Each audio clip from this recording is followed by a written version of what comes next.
Hello, it's Dr Linet Amalie here. Welcome to A Minute with Dr Linet, raising consciousness of humanity one word at a time. And this week's word is a follow-on from last week, which was structure. This week's word is framework. And thank you, Joe, for sending that in. Last week we spoke about the structure of a conversation and the intonation and inflection of how you, when you speak with somebody.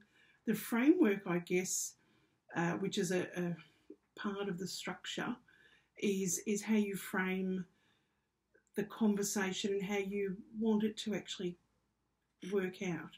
So everybody goes, most people, I suppose, at night time, go through their heads and go, oh, I should have said this and I should have said that, when they're thinking about conversations during the day.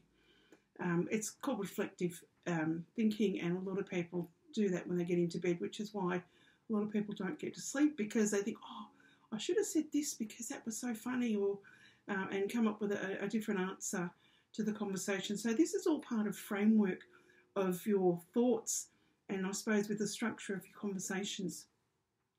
So planning a conversation before you go and talk to someone, this is really about putting thought and projecting what you're wanting to say, how you're wanting to say it. It's almost similar to what I said last week, but this isn't about the inflection and the intonation. This is about the actual conversation and having a really good plan of what it is you're wanting to say before you go into, say, you're going into a meeting.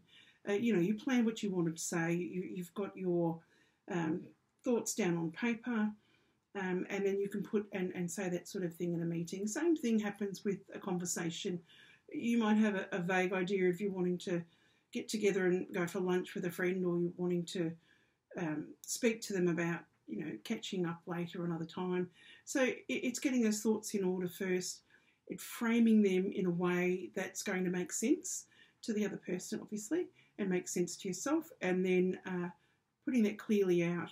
So there's no misinterpretation or misinterpreting the words.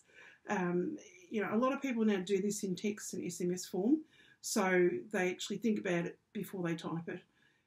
Try and do that when you're speaking, and see how you go. It can be quite a challenge when you're having a conversation with someone to actually think about what you're saying rather than just saying words first. Okay, if you wish to connect, drlinet.com. Facebook, Twitter, Insta, and until next week, have a great week. Bye.